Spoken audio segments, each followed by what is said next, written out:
तो क्या एक बड़ी सरकारी नौकरी का इंतजार है? अगर हाँ, तो ये जानकारी बिल्कुल सही जगह पर पहुंची है। आज हम बात करेंगे एसएससी सिलेक्शन पोस्ट फेज 14 की। इसकी भर्ती प्रक्रिया से जुड़ी हर छोटी बड़ी बात को समझेंगे, बिल्कुल शुरू से लेकर आखिर तक। अच्छा, ये भर्ती कौन करवा रहा है? ये हो रही है सीधे कर्मचारी चयन आयोग यानी एसएससी के जरिए। तो जाहिर है ये एक बहुत ही विश्वसनीय और बड़ा मौका है। तो चलिए फिर देर किस बात की, एक एक करके इसकी सारी डिटेल्स जानते हैं। और सबसे पहले वो बात जो सब जानना चाहते हैं, वैकेंसी कितनी है? तो सुनिए, इस बार कुल 3003 पद हैं। जी हाँ, 3000 से भी ज्यादा। ये सारे पद केंद्र सरकार के अलग अलग मंत्रालयों और विभागों में भरे जाएंगे। अच्छा, तो इस पूरी जानकारी को हम कैसे समझेंगे? हमने इसे 5 हिस्सों में बांटा है। पहले देखेंगे कि ये इतना बड़ा मौका क्यों है, फिर एलिजिबिलिटी यानी पात्रता की बात करेंगे, उसके बाद सिलेक्शन प्रोसेस को समझेंगे, फिर सैलरी और करियर ग्रोथ पे नजर डालेंगे और आखिर में ऑनलाइन अप्लाई कैसे करना है ये भी जानेंगे। मतलब हर सवाल का जवाब यहीं मिलेगा। तो चलिए सबसे पहले बात करते हैं कि आखिर ये भर्ती इतनी खास क्यों है। देखिए, ये एक पैन इंडिया मतलब राष्ट्रव्यापी भर्ती है। देश के किसी भी कोने से कोई भी अप्लाई कर सकता है। और पद कौन से हैं? ग्रुप बी, नॉन गैजेटेड, और ग्रुप सी। ये वो पोस्ट हैं जिन्हें सेंट्रल गवर्नमेंट में करियर शुरू करने के लिए एक बहुत ही अच्छा मौका माना जाता है।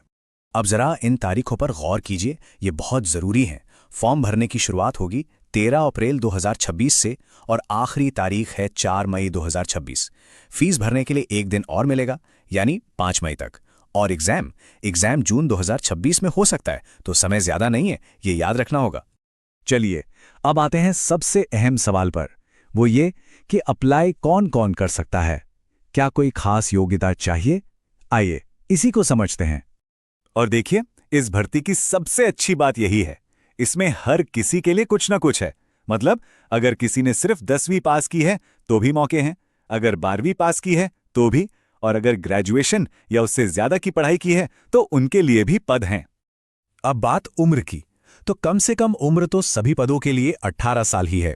लेकिन जो मैक्सिमम एज है वो पोस्ट के हिसाब से बदलती है। किसी पोस्ट के लिए 25 साल है, किसी के लिए 27, 30 और कुछ पोस्ट के लिए तो 42 साल तक भी है। तो जिस भी पोस्ट के लिए अप्लाई करना है उसकी एज लिमिट नोटिफिकेशन में जरूर देख लें। और हां, जो रिजर्व्ड कैटेगरी के उम्मीदवार हैं उनके लिए उम्र में छूट भी है। जैसे कि SC ST कैटेगरी के लिए 5 साल की छूट है, OBC के लिए 3 साल, और जो PWBD यानी दिव्यांग उम्मीदवार हैं उन्हें तो 10, 13 यहां तक कि 15 साल तक की भी छूट मिल सकती है।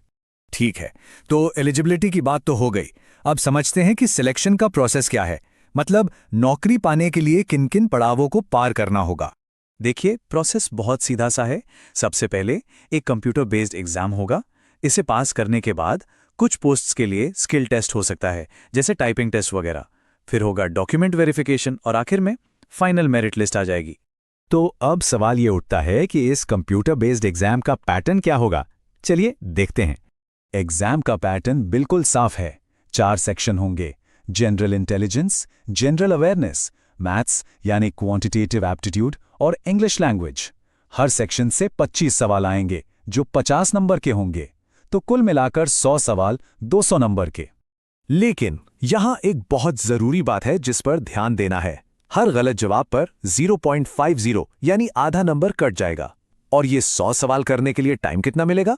सिर्फ 60 मिनट। मतलब साफ है, स्पीड और एक्यूरेसी दोनों का खेल है। अच्छा, अब बात करते हैं उस चीज की जो सबसे ज्यादा मोटिवेट करती है, यानी सैलरी और करियर के मौकों की। यहां जो सैलरी मिलती है वो 7th सेंट्रल पे कमीशन के हिसाब से होती है। इन पोस्ट के लिए पे लेवल 1 से लेकर लेवल 7 तक है। मतलब बेसिक पे ही 18,000 रुपए से शुरू होकर 44,900 रुपए तक जा सकता है। और ध्यान रहे, यह सिर्फ बेसिक पे है। तो हाथ में कितनी सैलरी आएगी? एक मोटा मोटा अंदाजा लगाएं तो 10वीं पास वाली पोस्ट्स पर करीब 22 से 30,000 रुपए मिल सकते हैं। 12वीं पास वाली पोस्ट पर यह 25 से 40,000 तक हो सकता है। और ग्रेजुएशन लेवल पर तो ये 30,000 से लेकर 60,000 या उससे भी ऊपर जा सकता है। और सैलरी के ऊपर क्या क्या मिलता है? देखिए, महंगाई भत्ता यानी DA, मकान का किराया यानी HRA, ट्रैवल अलाउंस, मेडिकल की सुविधाएं, LTC, और सबसे बड़ी बात जॉब सिक्योरिटी और पेंशन। मतलब ये एक पूरा पैकेज है। चलिए अब आखिरी और सबसे जरूरी हिस्से पर आते हैं कि इन पदों के लिए अप्लाई कैसे करना है। अप्लाई करने के प्रोसेस पे जाने से पहले नोटिफिकेशन की एक बहुत अच्छी बात पर गौर करते हैं। इसमें साफ लिखा है कि सरकार एक ऐसा वर्कफोर्स चाहती है जिसमें जेंडर बैलेंस हो और महिला उम्मीदवारों को अप्लाई करने के लिए बढ़ावा दिया जाता है।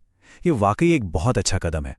अच्छा, इस बार अप्लाई करने के प्रोसेस में कुछ नए बदलाव हैं, तो इन्हें जरा ध्यान से समझना होगा। सबसे पहले एसएससी की नई वेबसाइट ssc.gov.in पर वन टाइम रजिस्ट्रेशन यानी OTR करना है। फिर आधार से पहचान वेरीफाई करनी होगी। इसके बाद फेस 14 का फॉर्म भरना है। और हाँ, सबसे जरूरी बदलाव, माय एसएससी मोबाइल ऐप से एक लाइव फोटो खींचकर अपलोड करनी होगी। ये एक नया और जरूरी स्टेप है। फिर सिग्नेचर अपलोड करके फीस भरकर फॉर्म सबमिट कर देना है। अब बात एप्लीकेशन फीस की, तो जनरल और ओबीसी कैंडिडेट्स के लिए फीस सिर्फ 100 रुपए है। और एक अच्छी खबर यह है कि SC, ST, PWD और सभी महिला उम्मीदवारों के लिए कोई फीस नहीं है। उनके लिए फॉर्म एकदम फ्री है।